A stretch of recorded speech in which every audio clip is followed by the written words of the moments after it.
Good morning guys! Ayan, morning na pod. Mauna sad ning atong trabaho karon dahil buntag na magpakaon ta sa atong walang halagang mga manok. O di ba guys? Ayan na binigyan ko na sila ng pagkain kay ingay-ingay, maingay na sila kapag ganitong oras alas 7. Tingkaon na jud na nila, di ba? Manawag na jud na sila patulog-tulog pa kaditong tagapakaon ay makabangon jud ka kay tungod sa ilang kasaba. Oo. Ganun sila kalupit. So ikaw naman kay nasanay na sad ka, maawa ka din sa kanilang sige silag tiyabaw, silag kakakakak, o di ba? Ganun sila guys.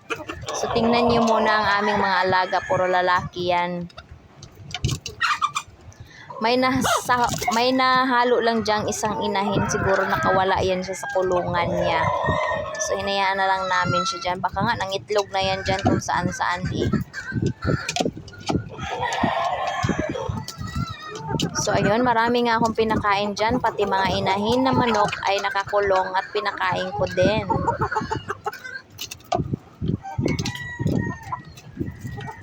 Nainis pa nga ako dyan sa kanila guys dahil nag-aaway sila, nagtutukaan kasi yung iba lumalaban na. Yung iba, mga bata pa kaya natakbo na lang, hindi makakakain. Kaya marami akong nilagyan dyan ng pakainan nila para makakain naman yung iba na hindi makalapit doon sa mga matatapang na mga manok. O, diba? Pero pag ilagay ko yan sa kawali, iwan ko na lang kung matapang pa yan. Joke lang guys, baka mayari tayo ni Bossing. Hindi yan sa atin. Oo.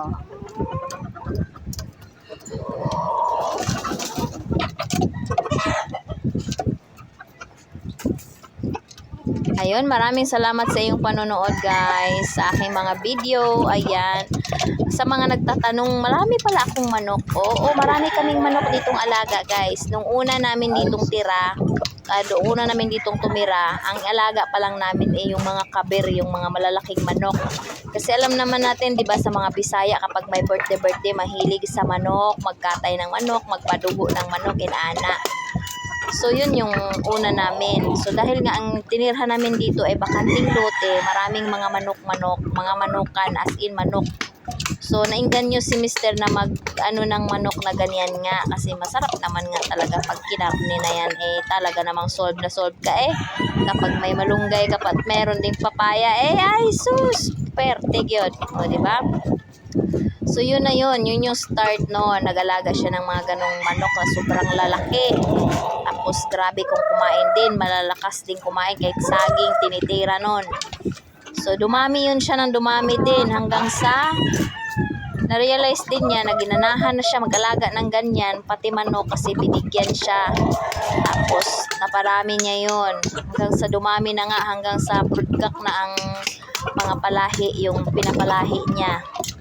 So, ayun na, nainganyo na siyang mag-alaga ng manok. Hanggang sa ngayon, ayan na, charan, diba? Ang dami na talaga niyang manok. So, ang iba dyan po, hindi po yan sa amin. Sa may-ari po yan ang tinira namin kay Boss po. Yan. Kami lang po ang nagpapakain sa iba. Pero ang nagbili ng ibang patuka naman yan si Boss sa mga lalaki. Pero meron din pong mga lalaking alaga si Mister. Yung mga iba dyan nakatali. Pero sa ngayon na ang ano nila kasi is si Boss lang muna. So, ayun na guys. Yan po ang aming morning routine. Ayan. Kaya hindi kami basta-bastang makaalis-alis yung magbakasyon-bakasyon, o diba? Kasi walang magpapakain sa aming mga alagang manok. Oo.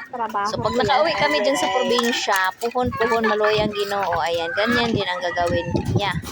Oo, kaya malaki ang nabili niya yung space dyan. Para lang dyan sa mga alaga, o diba? Sarap din naman kasi sa pakiramdam guys na meron kang alagang tinitingnan. Yan lang po, bye!